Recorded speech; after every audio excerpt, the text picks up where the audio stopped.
कक्षा 11 के हमारे एमपी बोर्ड के सभी विद्यार्थियों, आज के इस वीडियो में मैं आपको फाइनल एग्जाम जो कि आपका 28 फरवरी के दिन पेपर है, उसके लिए यहाँ पर एक क्वेश्चन पेपर सोल्व करा रहा हूँ।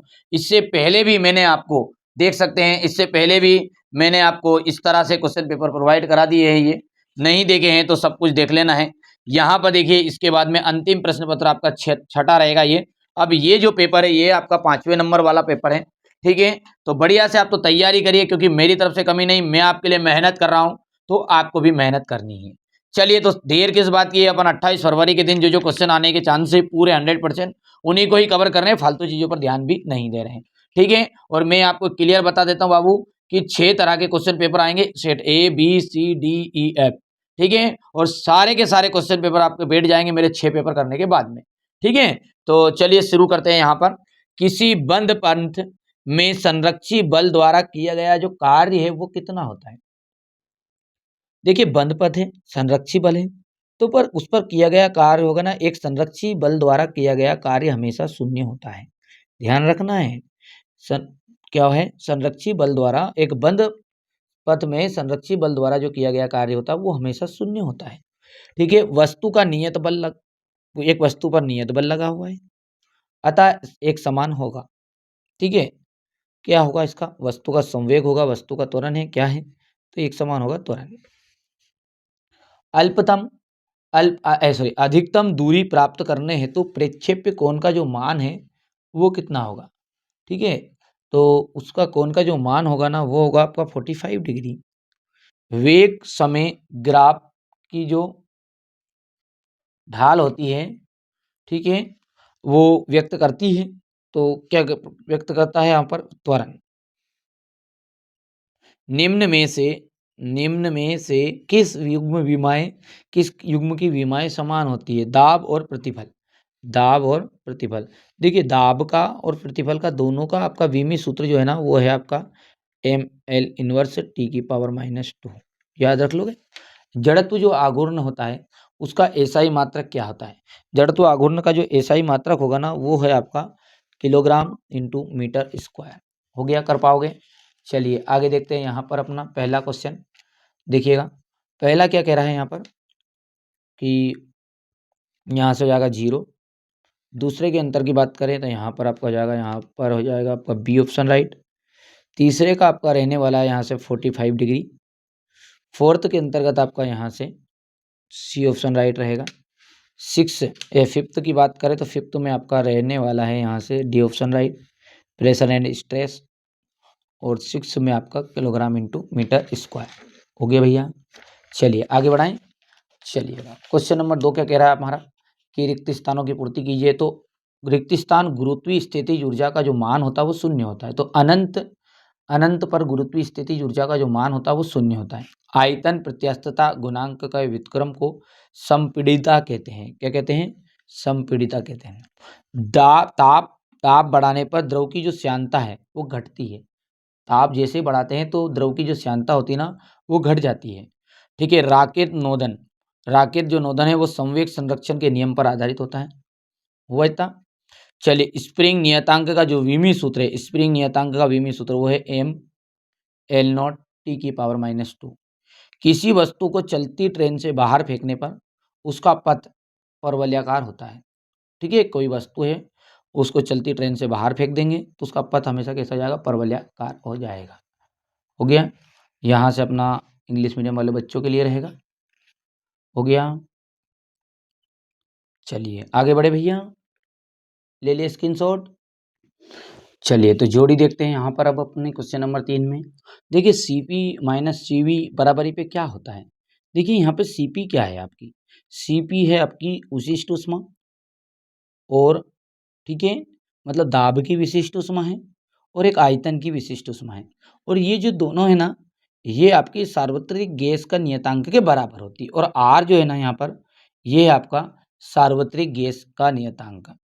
और यहाँ से देखिए विशिष्ट ऊष्मा एस का जो आपका फॉर्मूला हो जाएगा यहाँ पर हो जाएगा ये डेल क्यू अपॉन एम, ठीक है। यहाँ से ये दूसरा होला। समतापी प्रक्रिया, देखिए समतापी जो प्रक्रिया है वो होती है आपकी P V is equal to नियतांक के बराबर, तो ये तीसरा हो गया आपका। रौद्रोष्म प्रक्रिया, रुद्रोष्म प्रक्रिया हो जाएगी आपकी यहाँ पर PV², ठीक है, बड़ी नियतांक 1 कैलोरी, तो 1 कैलोरी होती है आपकी 4.5 जूल। यंग मापांक जो होता है उसका जाएगा आपका यहाँ पर MgL है, ठीक है, कौन सा है यहाँ पर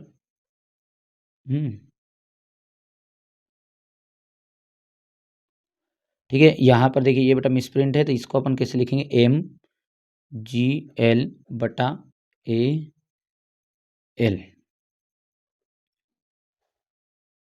ठीक है भैया। यहाँ से अपन ये हो जाएगा आपका 6 वाला, याद रह जाएगा। आगे बढ़ते हैं, यहाँ पर अपन अगला देखते हैं। चलिए यहाँ पर देख सकते हैं, हो गया है, इंग्लिश मीडियम वालों के लिए भर दिया है। अब है एक वाक्य में उत्तर, तो सेकेंड दोलक की प्रभावी लंबाई कितनी होती है, तो 1 मीटर होती है, ठीक है। 0 डिग्री सेल्सियस पर वायु में ध्वनि का जो वेग होता है वो कितना होता है, तो वो होता है 332 मीटर प्रति सेकेंड। पृथ्वी के व्यास की अनुदिश सुरंग बनाकर यदि उसमें एक पिंड को छोड़ दिया जाए तो वहाँ कौन सी गति करेगा, तो सरल आवर्त गति करेगा, ठीक है। यहाँ से देख सकते हैं, आपको कर लेना है, किसी गतिमान वस्तु का तात्क्षणिक वेग उसके औसत वेग के बराबर कब होता है, जब वस्तु एक समान वेग के बराबर होती है, ठीक है। हो गया इतना, वो एक समान गति का हो, ये तो भर सकते हैं आपको, मैंने भर दिया था कि समय बचाने के लिए। हो गया है, भर ले लोगे स्क्रीनशॉट इसका भी, हो गया। चलिए अब देखते हैं सत्य और असत्य।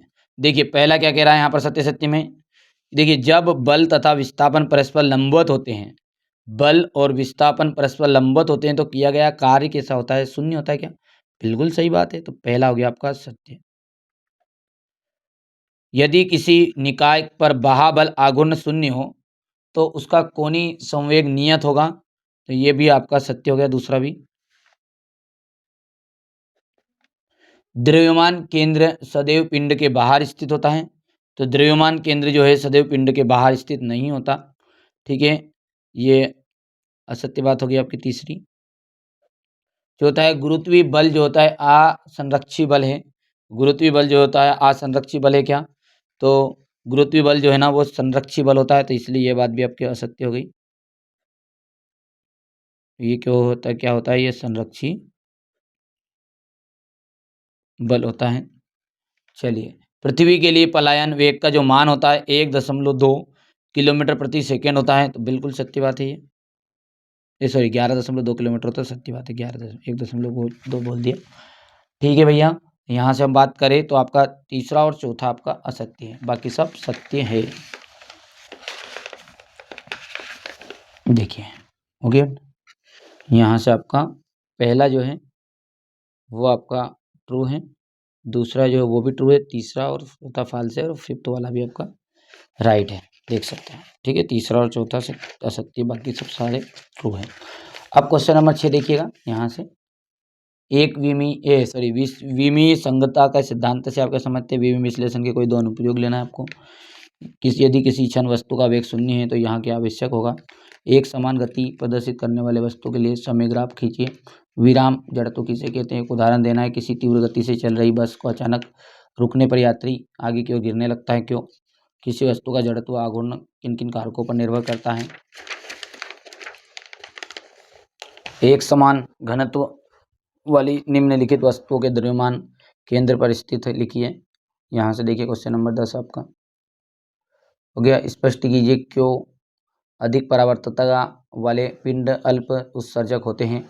आदर्श गैस किसे कहते हैं, आदर्श गैस समीकरण है डाल्टन का आंशिक दाब का नियम आपको लिखना है, ये आपका क्वेश्चन नंबर 12 हो गया है।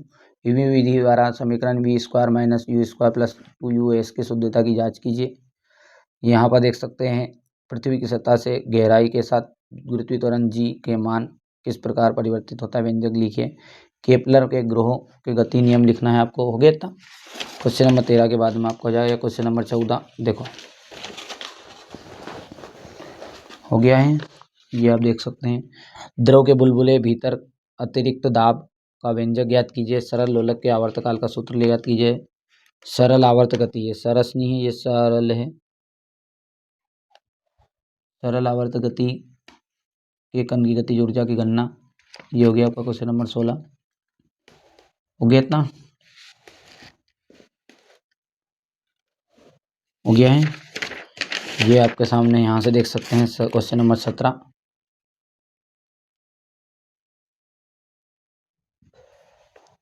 समतापी रौद्रोष्म वाला प्रक्रम। ये क्वेश्चन नंबर 19। इसके बाद में ये रहा आपका क्वेश्चन नंबर 20।